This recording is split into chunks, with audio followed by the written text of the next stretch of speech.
Hey, hey, hey, and welcome to the Black in the Saddle podcast.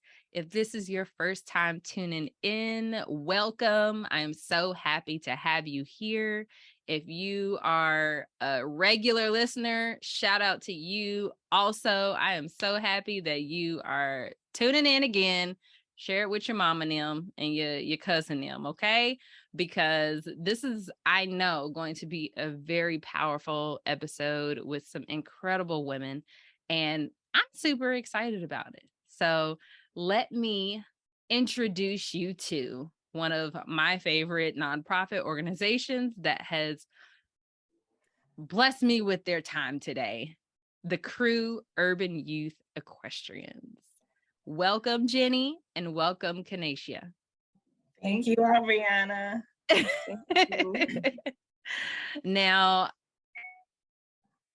I just want to start from the very beginning, because I have seen your growth. I have seen the transition from just idea and him and haw to out here doing the doggone thing, showing up at events and being vendors, and just a beautiful, beautiful program for kids. So, Jenny, would you tell us what the CREW Urban Youth Equestrians is, and how did y'all even get started?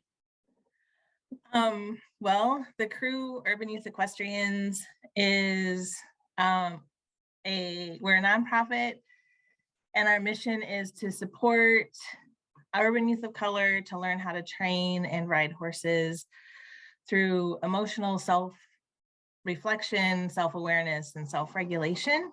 Mm-hmm. Because to us, training horses, we know in the horse industry, like trainers and people have their way of doing things, and they think that is the only way to do things. Yeah. And we take a different approach, that there are multiple techniques that can get a response out of your horse, but the constant is always where we as human beings are at the end of that lead rope in the saddle, and our horses respond to how we are emotionally. So if we don't do that inner work, Yeah. and then our horses are not going to respond or be calm or whatever. And so it's just the perfect merging of working with our kids and helping them, supporting them in being okay with who they are, where they are, what they're feeling, and in the context of working with the horses. So our role as the volunteers and as the support for them is not to tell them anything. It's to encourage and open them up to all of who they are, and to open them up to the horses. Right. Yeah. And so how did we get started? Yeah. So I have two horses who are now the CREW horses, and one of my horses he was from a rescue, a lot of trauma. And as I was working with him, and the traditional way that I was taught as a teenager to train horses was clearly not working. And so learning a different approach, which is to build a relationship and build a connection with him first. And as I started that journey, it became clear that I needed to deal with my own stuff. I have a really traumatic childhood. And a lot of stuff happened. And so if I'm going to help my horse get through his trauma, I got to get through my stuff. Yeah. And as we built our relationship together, I was like, I want to figure out a way to bring this to our kids. And when I say our kids, it's like I'm including my children and my grandchildren who are biracial. And, knowing that when they come to the barn with me, they would get the side eye, right? There would be the side eye or the double take or the overly niceness, the trying too hard stuff. Yeah. Which our kids, they feel that, and they get that. So it's like, how can we have a space where our kids feel welcome and feel comfortable and know that they're entitled to have this space. And so fast forward to the pandemic, the murder of George Floyd, which happened here in Minneapolis, seeing the completely valid anger and response and reactions to his murder, and then being isolated from the pandemic and not being able to express what they're feeling, what they're seeing, how they're doing it. I was like, all right, there's no more excuses here. And so the first two women I thought of were Kenatia and her sister Chantel, who known forever, and we lost contact for a little while and then reconnected through Facebook, and then like it was literally this just super fast thing.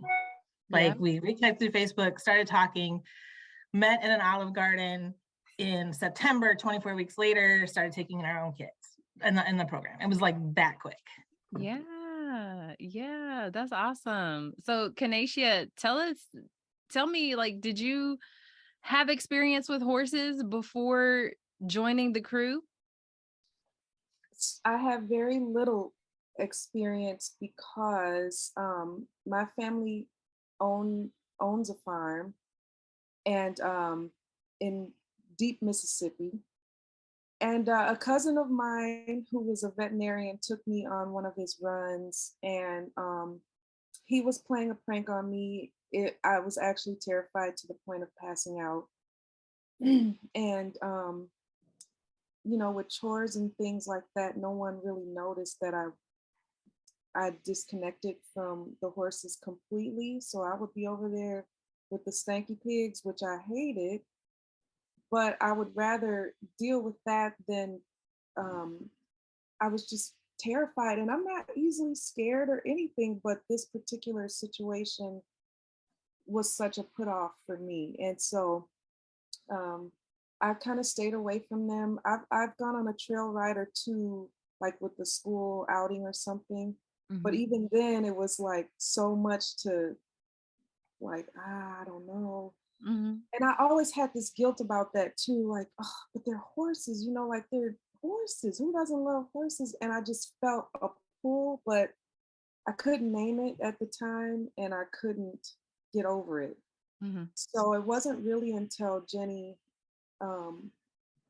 reconnected with us and we started brainstorming about the crew that I reconnected. So she invited me to the first barn we were in, and she's like, just come out and meet Paprika, who's our little sassy pony. And she immediately made me lead her out of the pasture. And I was like, what is she thinking? Like, I'm terrified. And this is the cutest little pony. Like she is not by any means terrifying, but I felt it deeply. And Paprika knew. I mean, she wouldn't leave my side. Jenny had me do an exercise where we were matching steps, and she literally synced herself with me, and she like just really went out of her way to show me that I'm okay, I'm okay, you're okay, and I'm here with you. Like she's affirming me. And Jenny would say, oh, she's doing this, that means she really has a lot of trust with you right now, and she feels really safe with you. And after that, I would say my wall completely started to crack and just one brick at a time fall down. And so I would say that my experience took a major halt when I turned about 5. And then now I'm kind of at the level as our kids in terms of the horsemanship training. Like I'm just picking all this stuff. Some of it is making sense now from when I was a kid. I remember some of the things we would have to do, but still I'm so far removed that it's just new. So I'm gonna just call it new. Yeah. That's where. Yeah. That's Well, I love that. I love that because a lot of times people think that in order to, you know, make a difference, or in order to have something to contribute to these kinds of spaces, you have to be an expert. You have to, you know, have all the certs and all your little letters behind your name. You have to, you know, do all the trainings and all these things. And it really doesn't require all of that. It simply requires someone being willing to learn and willing to share that experience. So that's that's really cool. So I know that your sister is on the board as well. Does she have that same kind of revelation later in life, or is she just fearless? She's just fearless. But she also didn't have that trauma either. But Right. still, her nature though is like, if I say I'm gonna do something, I'm all in. I mean, she might call me on the back end and be like, oh my God, I was so scared. But in terms of the crew, she's just really, especially with the horsemanship training and being present in the sessions. Jenny and I often talk about her behind her back. So we're like, Jenny is always like, you know what? She knows way more than she gives herself credit for. And she really does. Like, when we go out for sessions, I'm usually coming in at the end of hers. And so I kind of observe where I might join. But she has such a profound presence there. Mm-hmm. And she really does have confidence and expertise where for me, I'm building that. Mm-hmm. And, you know, I second guess myself a lot. Just speaking to your point, I often struggle with insecurities about doing the work that we're doing and taking some of the accolades that we receive for me, because I'm still so new in this journey. Mm-hmm. And so dealing with that part, like, oh, but I don't know that much yet, you know, or whatever. And people are like, oh, you guys are doing so great, or this, or, you know, like, am I? I don't. Yes, you are. You need to claim that. Claim it. Right. I said struggle. I didn't say Yes. denial. I'm struggling with it. Okay. It's a process, you know, and Yes. and in the equine space, people, even if they're not experts, like to tout that they are. And there's a lot of ego in this space, even though people say, you know, it's not. There is, especially when you're talking about, you know, people's knowledge of horses. Yeah. And so it is very intimidating for me to step in a place of confidence to be like, I know what I know, and what I don't know, I know I don't know. So, so I'm working with that, you know. But Yeah. I think you said that beautifully. You know, there's ego amongst the humans. right, There's ego human. amongst the right, it's the humans part, the industry in that way, but many of us know that when you're in this one-on-one space, or even, you know, working in a group with kids, when you're interacting with the actual horse, there's no space for ego. No. Not if you want to be successful. Not Yep. if you don't want there to be a fight. Horses don't have that ability to preserve ego. They don't think about what happened in the past, and they're not having anxiety about what's coming up in the future. Being present is what's required, right? And that's why ego just doesn't have a space there. Jenny, I would love for you to give us a little bit of insight on what it took to get the CREW started. I mean, I know a little bit, but I would love for you to just share, like, what were some of those initial hurdles in starting up a new nonprofit, working with horses? I know a lot of people are really interested in how to, not that you need to list out the steps, but how did you make this idea come to fruition? Well, the first decision we had to make is, did we want to be a nonprofit or a for-profit? Mm-hmm. And so we had a lot of discussions. I think we had a discussion with you. I think we had, a discussion with a couple other for-profits and nonprofits. Mm-hmm. One of the very first things that we did was hire a nonprofit attorney Mm-hmm. in order, and we pay her a retainer every month, and then we, are able to have consults with her as needed Mm-hmm. whenever we need them. And that has been huge. She's been a great sounding board. So, from the get-go, like, we were all about, if we're going to do it, we're going to do it right. And we're going to do it right the first time. And we're going to be, we're going to be within regulations, and we're going to mitigate as much risk as possible to us, to our, to the organization, to our kids, to our families. Yeah.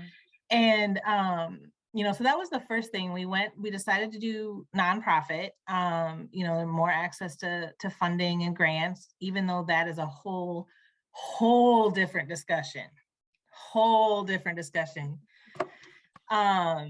And then, when we were talking it through, it's like, the attorney was like, okay, there's this and this and this. And we're like, yeah, sure. Okay. No, it's, there is a lot. If you want to do it right, hire an attorney, get a good insurance agent, and hire a bookkeeper, because that money is everything. Like, how you track that money, how that money is given to you, reading your grant contracts before you accept that money to make sure that you're spending it the way you need to have that spent per year agreement. And then again, the whole accessing grant money and funding, whole different ballgame. And as a Black women-led organization, completely different. And I think it goes to what we were talking about earlier, right? Like the whole window dressing, especially in this, and that's what that's one of the things that we've encountered, is that especially within this industry, which has systemically shut out communities of color, which in society and in this industry has systemically erased the culture and the history of communities of color, or have whitewashed it, right? So then it's like the murder of George Floyd happens, huge response, huge reaction. And so this particular industry, right, like putting window dressing on, we're going to have equity and diversity councils, putting, Black and brown faces on panels. And yet when we come and apply, and it's not just us, so we are very much into building relationships. There's an abundance of funding. Yeah. And the whole structure is set up for us to compete against each other. Yeah. So when we come to get funding, right, it's like we're competing against other organizations if it's a national fund. But it's like we have to prove ourselves as what we're going to use our money for, how we're going to be responsible for it, et cetera, et cetera. And so that's a challenge. It's a big challenge. Is getting that funding and being a Black women-led organization, and coming up against, are you going to put the money where your mouth is? Are you going to follow through with what you say you want to see? And we're chipping away at it, at least a little bit. Showing up and showing out, being there, and having our kids be able to, when you're doing a table, or they meet a new person who comes through for a tour, and having our youth, having our kiddos 7, 8, 9 years old be able to spout off what they're feeding, why they're feeding it, who this is, who that is, how you do this or how you do that. It's like, wow, they're really learning a lot of stuff. They know their stuff. So it's great, and it's a lot of hard work. Yeah, absolutely. Absolutely. I know funding is a huge conversation in that you know, it is that competition for resources.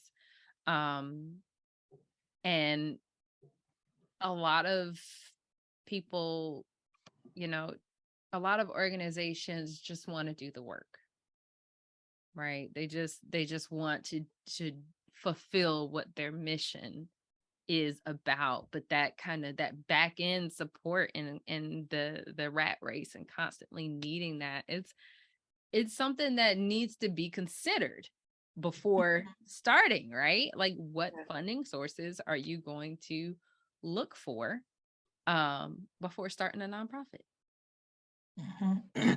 Yep, absolutely. Oh. Yeah, you think, oh, this is a great idea, so people are just gonna like give us money or give you money. No, not how that works. No, no. And then, you know, sometimes when you are promised money, like you said, reading those contracts and looking at the stipulations that are attached to it, I I was on some of these panels and I worked on some of these diversity um uh programs or what do they call it? Like just a group of people that are supposed to help them make Cohort? decisions. Yeah, something like that. You know, helping people develop grant programs. And I'm looking at the requirements, like this is conducive for a very specific part, a very specific type of organization, one that was created out of a for-profit business because they already have the establishment, they already have the, you know, it's a requirement for you to have 2 bathrooms. What? Like the barn, many times we don't own the barn. Like what? Yeah. So then that immediately knocks out majority of the people, right? Yep. Majority of the organizations.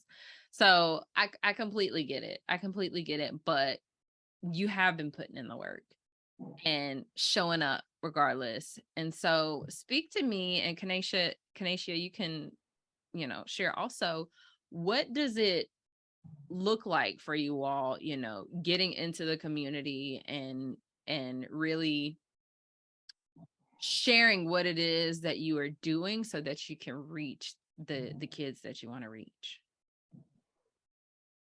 I can go first.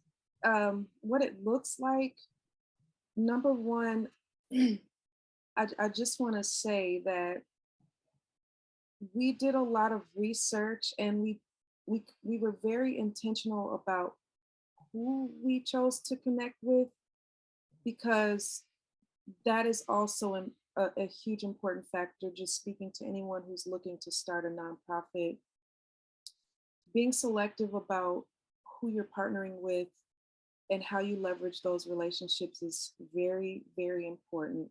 And so, you know, we're all connected in our communities. We're all pretty good at trying to keep pulse on what events are coming up that would, you know, would benefit from us being there or vice versa. And, you know, we share that with each other via text or email, and then we have quick discussions on, you know, what we think. And is it a situation where us as board members go out, or is it a situation where we should bring our kids or our horses, you know, like, so how it looks varies on what the event actually is. But even in those events, we are intentional about where we show up as well. Like we're building a brand, and our brand serves children, and our brand serves children who are Black, Indigenous, children of color. So people's reputations, people's agendas matter to us because they don't all have our kids in mind. And you know, what we subject our brand to matters. And so I would say it looks, you know, for the most part, it looks like we get out there, you know, we try to include our families as much as possible, because it's not just about us and our kids. Our parents are such a huge just partner in all of this. They provide the rides, they provide money, you know, they do a lot in this space as well behind the scenes. And so having our families be a part of what we're doing, I just came up with this little tagline like join our herd. And it's corny, but still at the same time, one of the things we emphasize when we're training with the kids is, you know, we are part of our horse's herd, and you know, vice versa, they're welcoming us into their herd. And so when I think about our crew, you know, this is our herd. And it's very important that, you know, we understand who we're inviting in and what their role is in the herd and what we're all doing collectively. So, you know, community events, I think by now people know the crew.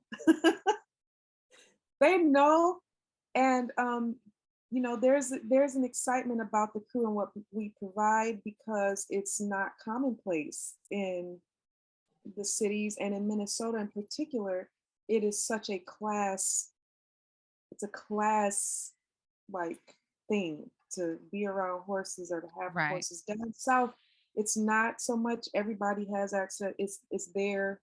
Right. Because it's such an agricultural space. But in Minnesota,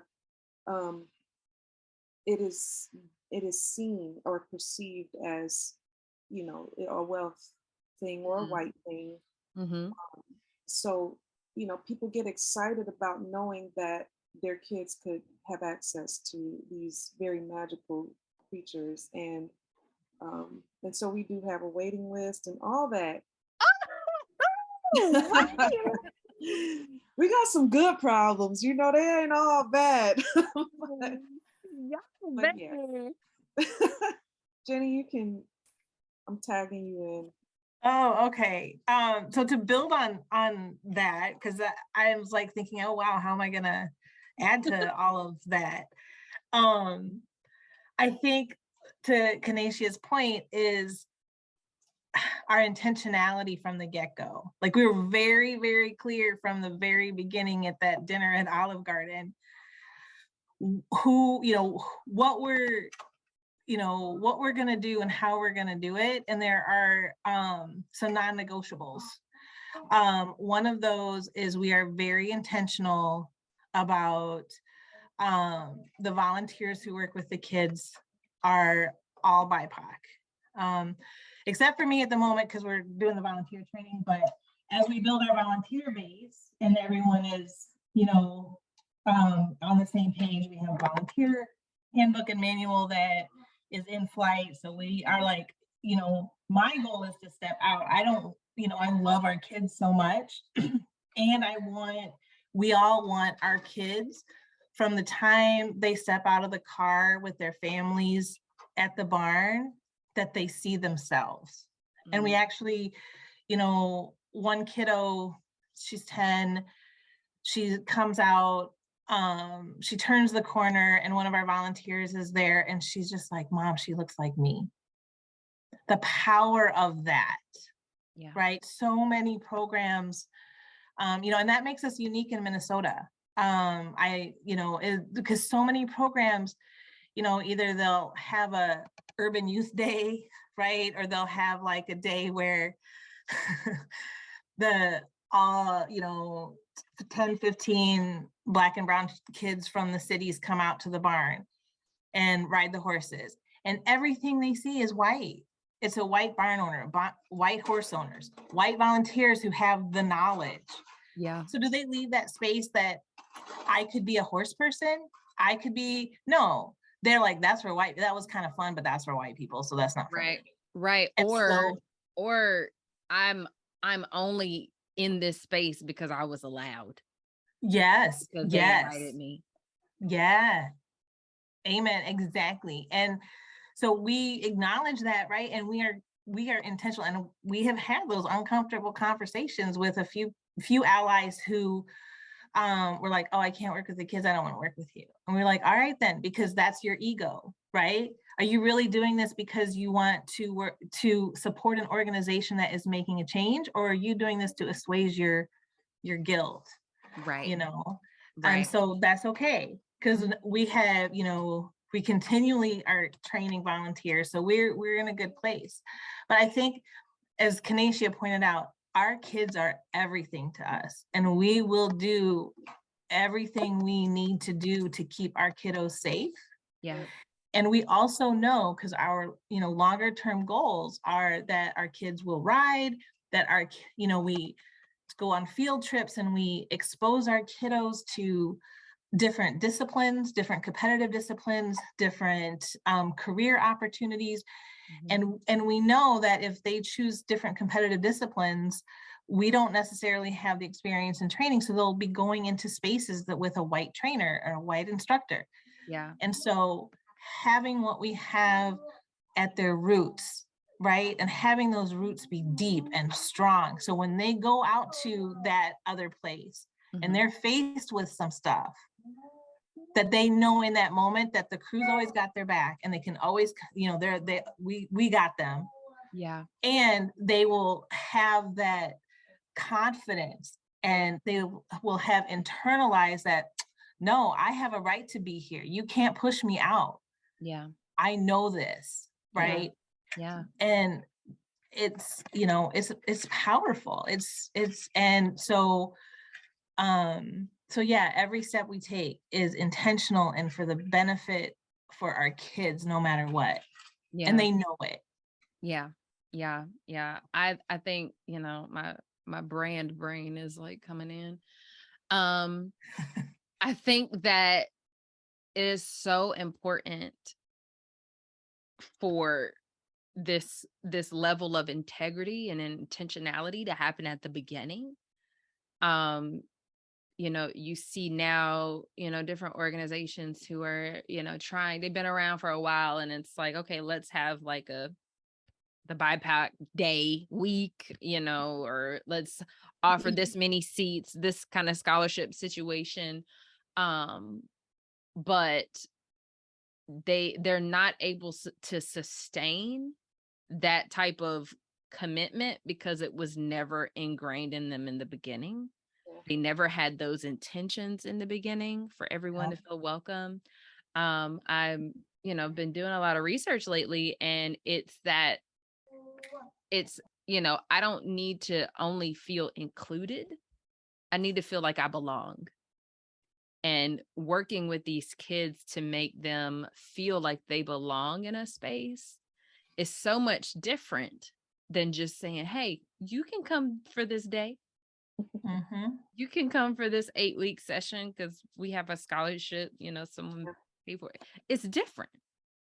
It's different. And so, you know, going a step beyond inclusion, that puts the responsibility on the environment, right? How do you create a space where kids belong? And that is something that I believe that you all have been masterful at, because it was, you know, ingrained in the foundation, in the very original framework of your organization. So thank you for that.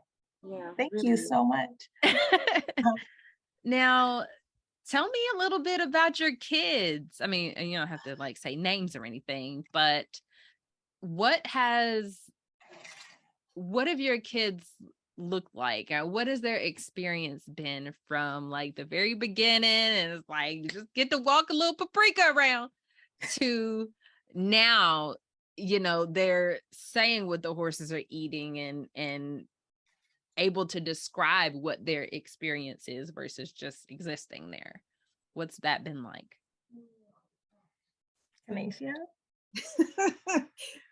Well, now this is the part where I cry a little bit, because first of all, my background is in education. So I spent 20 plus years in education before moving to the state with housing. And so human services has always been a part of my life, and especially kids, especially our kids.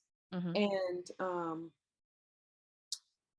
when we first launched, I had an injury, so I couldn't participate physically until like a month or two later. So we launched in March. I couldn't come to the barn until May. When I came, one of my coworkers signed her two little girls up, and I mean little, they're tiny at Mhm. this point. And I come up, and the younger one, she goes, and they're of Dominican descent. Mhm. Mhm. "Ah, I'll take you on the tour. I'll show you everything." Oh, okay. Okay, let's go then. So they knew the grounds, they knew what the barns were called. At the time, we had two horses, Peppery and Samir. They knew them, and they went to the pasture, sat at the tires, and literally just hung out. And I was moved by that because, again, I'm dealing with, whoo, there's a lot of horses up in here, and y'all little, what y'all doing? um, and it was a beautiful scene. Samir just walks up and nibbles, and he still does that to this day. Just nibbles on their helmet, lets them know, he's kind of protecting and engaging with them, and they were just completely at peace. Mhm. So some of the kids come thinking they're going to ride the horse, even though we try very hard to be intentional about naming what it is we'll actually be doing, so they don't have the disappointment of that. Yeah.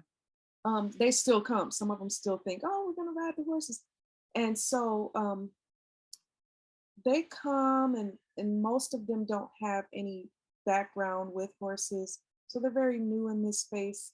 Um, to see the excitement that they have, especially when one of the horses comes up on them, and they're like, "Whoa, hey," um, it does something to me because you can see that exchange Mhm. between the horse and the kid, and it's like love at first sight, and it's like, dang, look at this, like we really doing this, we're doing this. and then and then to fast forward to, like Jenny said earlier, hearing them spout out their intelligence and their expertise. They're the SMEs and the subject matter experts in these situations. So whenever I'm doing a tour and it's during a session, I always engage them because I want the adults and the kids to see, number one, hey, this kid is like my age and they know all this stuff. They're just doing this stuff.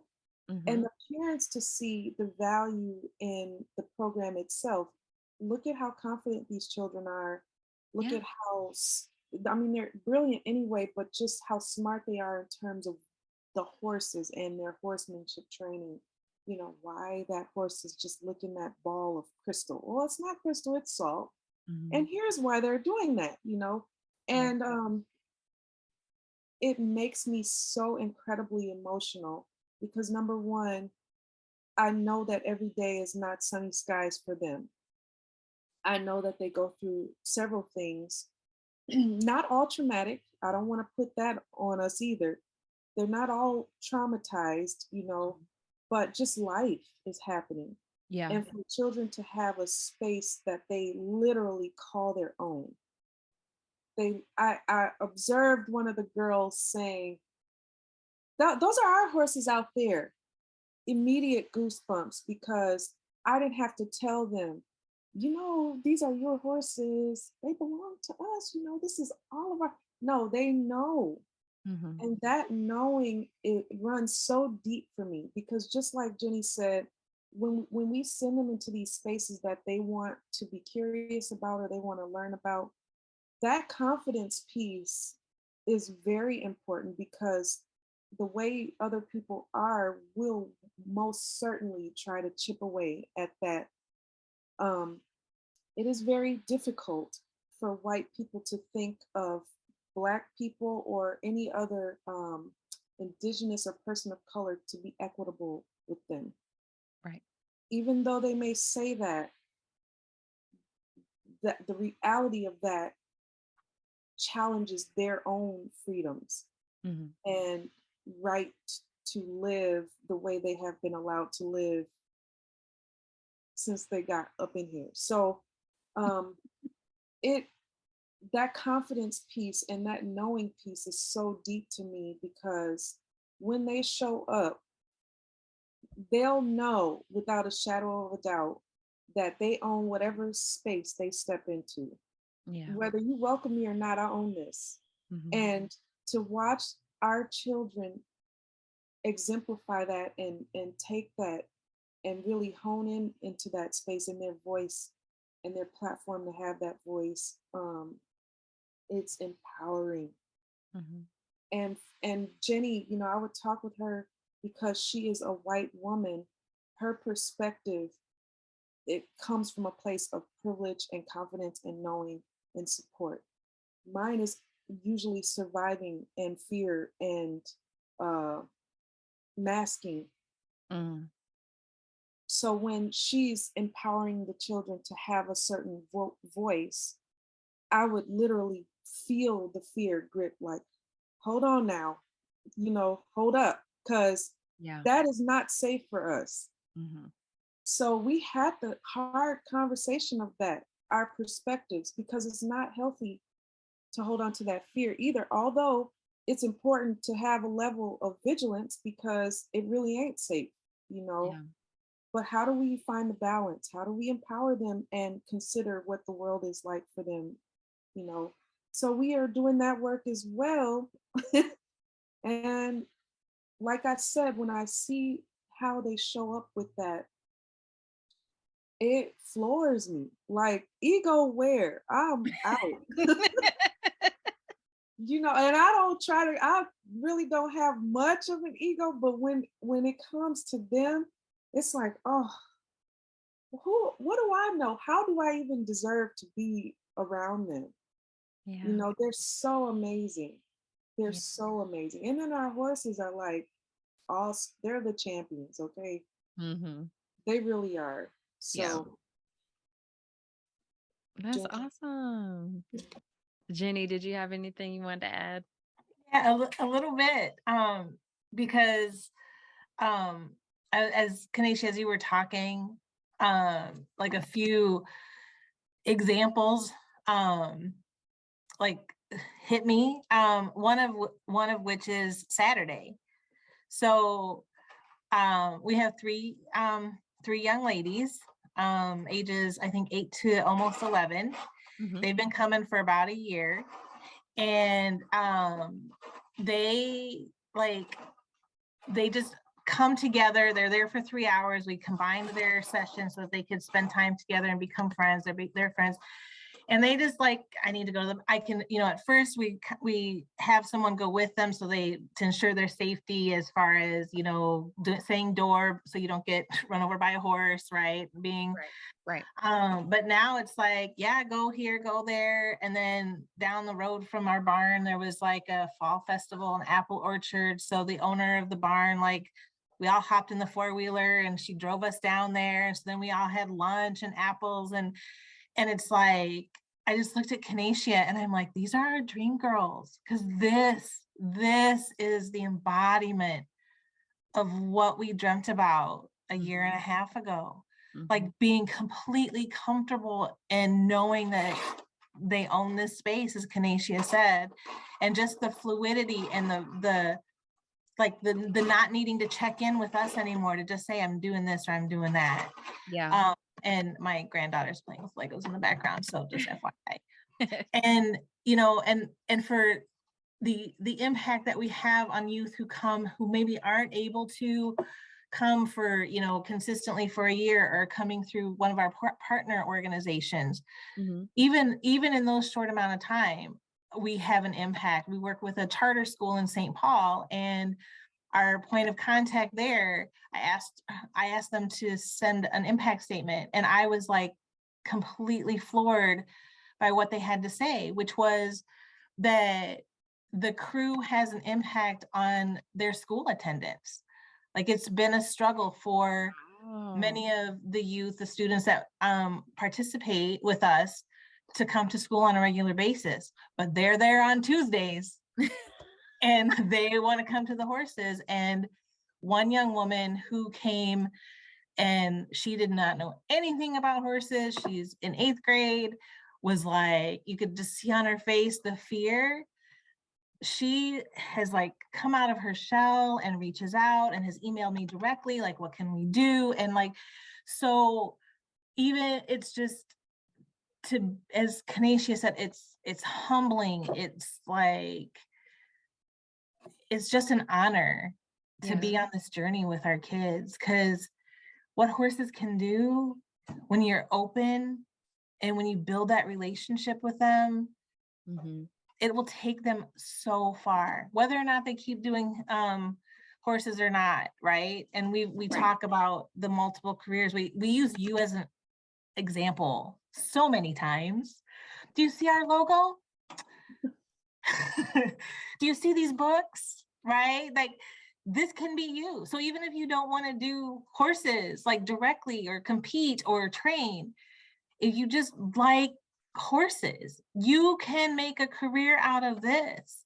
Because look at what this young woman has done. This young Black woman has like built this, and she's a podcaster. And so, yeah, you are always at the table. So you are always around. I'm trying to keep it together. Okay. So I'm not saying nothing.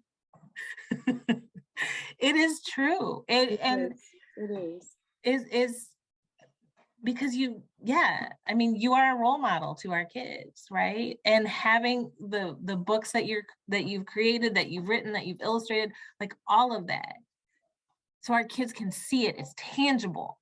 Yeah. You can do this. Yeah. Yeah. That's beautiful. I really appreciate that.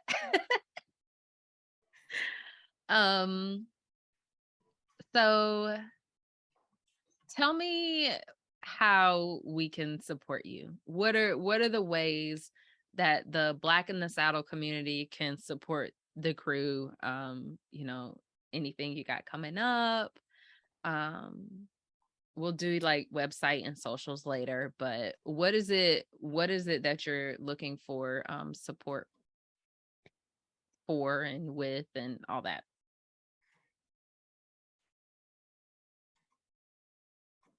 Do you mind if I jump in? Oh, yeah, because I'm sitting with how I want to say or I want to ask.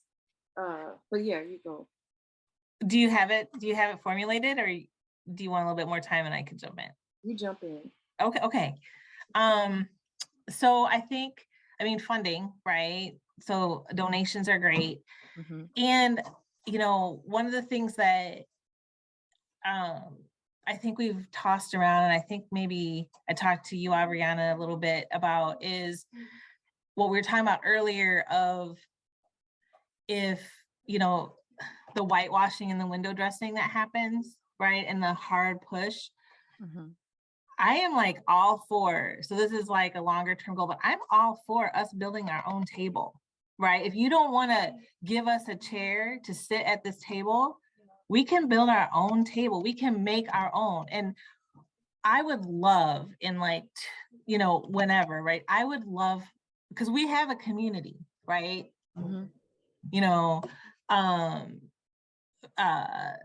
So yeah, I'm like totally blanking on everybody's organizational name. So we have a community, and it's a Facebook community, and it's a strong community, right?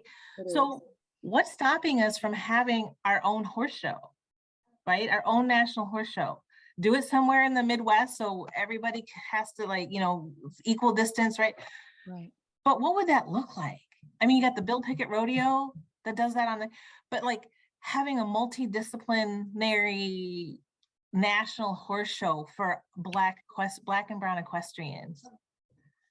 Like, wouldn't that be like dope? So I would love to do that. So if as you're listening and you want to support that and you want to help, or you want to join in and like start building this coalition of doing something like that. Yeah. So our kids can show off because we're not the only ones doing this. No. Right. And there's a need for this, right? There's a need for what we're all doing. That's the thing, is that we are all doing this. And we have, and it's you, Brittany, Aaron, right? Michelle, you all started this like 2 or 3 years ago, right? I know this, like, And I've been like following and just kind of, and so it's possible. I mean, if we can do this in 24 weeks, all of us Right. You together, could do anything. Yeah. I wanna point out something you said made me think of this, but sometimes we get so like inundated, with this industry, and we're talking to people and we're making connections, and we get to know so many people in the industry, and sometimes it gets to the point where we feel like we're surrounded by people doing what we're doing. Yes. But in reality, it still ain't that many. Like, just because we feel like there's a lot of people around us doing it. And this is something I have to remind myself of often. Like, just because this many people do it, like the scale, you have to look at perspective. Like, nationwide, me knowing 150 people doing something does not mean that it's frequent, does not mean that's a lot. And so there's still that need. Sometimes we get blinded by that, whether or not we need to show up this way or need to do this, because we feel like it's saturated, the market is saturated. And it's like, no, that's because we're looking from our own lens out versus looking at the bigger picture and honing in. And so just to your point about coming together, and like, there are a lot of organizations interested in this kind of work, but there could always be more. And there could always, not everyone has the same intentions, right? Not everyone has that same foundation, and some people are coming in on the back end, they've been around for a while. Okay, cool. But there's never not enough of this cultivating relationships with horses that empower kids to have that self-awareness, that self-confidence, and that presence. I mean, you're not only teaching kids how to be around horses, but you're teaching them public speaking skills. You're teaching them how to communicate with adults, which is hard.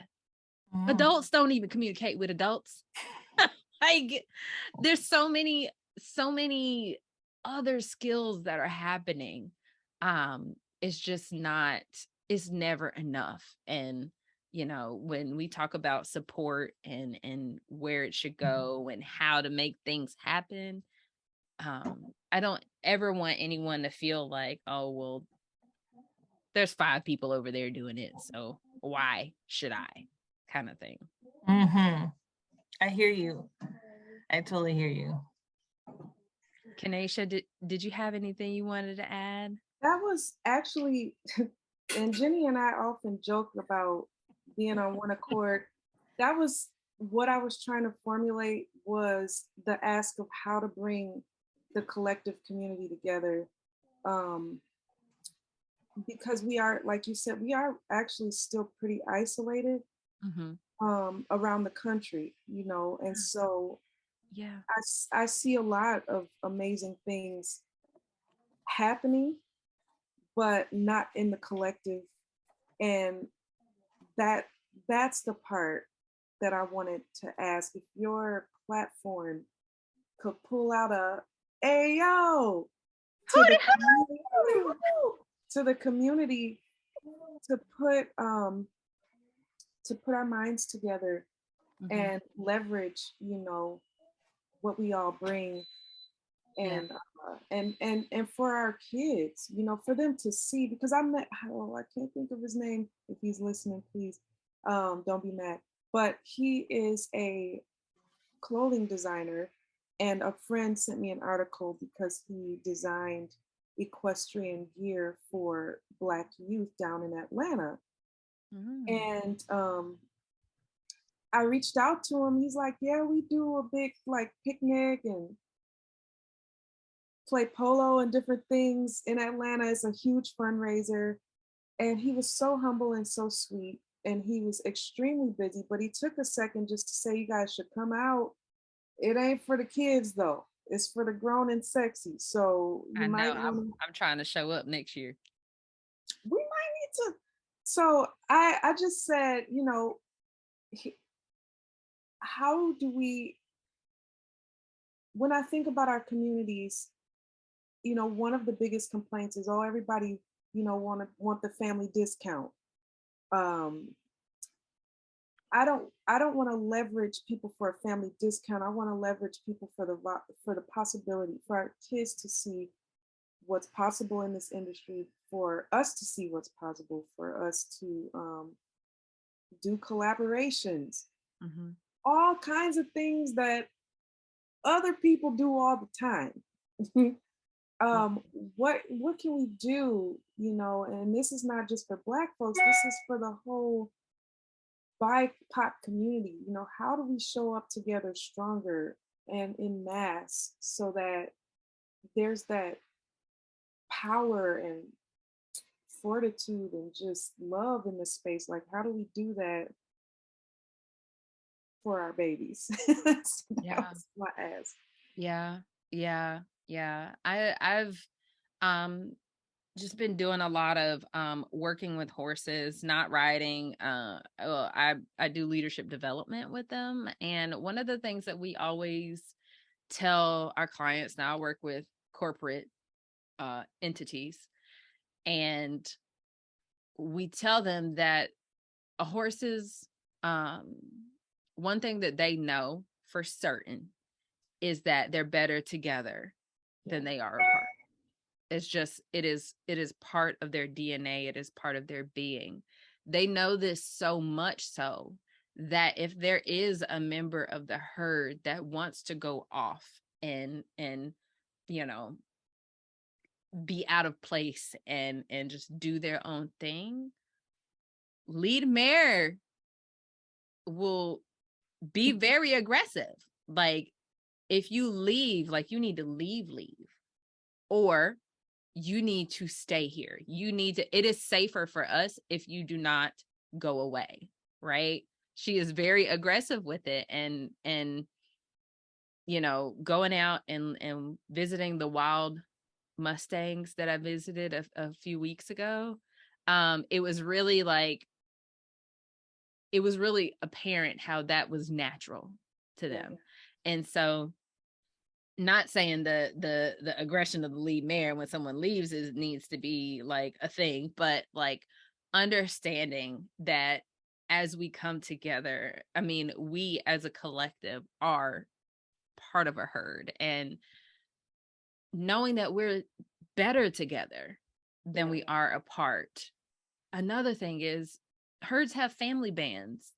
So you can be in a family band and you can have your own goals and your own mission, but understanding that the herd, if we all need to move, we all need to get to safety, all the family bands come together and move, versus leaving 3, 4, 5 over here off to fend for themselves. That's just not how horses work. When they feel safe, they spread out. When they feel like they need to protect each other, they come together.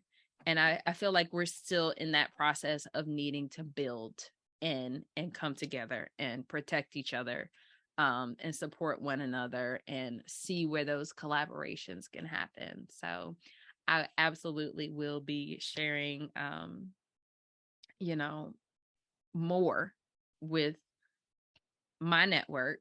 I actually have I need to post about it later, but we have fireside chats every first Tuesday of the month. So there will be one tomorrow. And we are going to talk about that, talk about that interconnectedness and collaboration, and understanding how we can continue to work together, because we do get isolated. Just being focused, sometimes it's not on purpose, Right. but being focused on our own little section of the world, we forget the opportunities in other places. So Thank y'all so much for spending time with me today and hopping on Black in the Saddle. You know, this season is really about community, and it's about how to or talking to the people who have taken this idea and actually brought something to fruition, whether it be a nonprofit, whether it be an equestrian space, clothing line, like you mentioned. I'm gonna need his contact information. But I just really appreciate you all spending time with me today. Jenny, do you want to share or first off, do you want to share any other words before we go over our socials and where the Black in the Saddle family can find you? No, you two are so eloquent, and like it was beautiful. It was beautiful. I'm like sitting here just yes. All Heart right. is full. So no, I have nothing to add at all. Well, let the people know where they can find you. If you have any events coming up, let the people know. So you can find us on our website at www.thecrewurbanyouthequestrians.org. We are on Facebook at the CREW Urban Youth Equestrians, and then Instagram and TikTok at the CREW_equestrians. And please go to our TikTok, because we have I think we're up to 20 followers, so it would be really awesome to have some more. I'll be number 21. Okay, thank you. That is awesome. Well, thank you so much, Jenny. Thank you, Kenatia, again for spending time with me today. And we will be part of your herd. It will be part of your herd. Thanks for inviting us. We love you so much. Yes.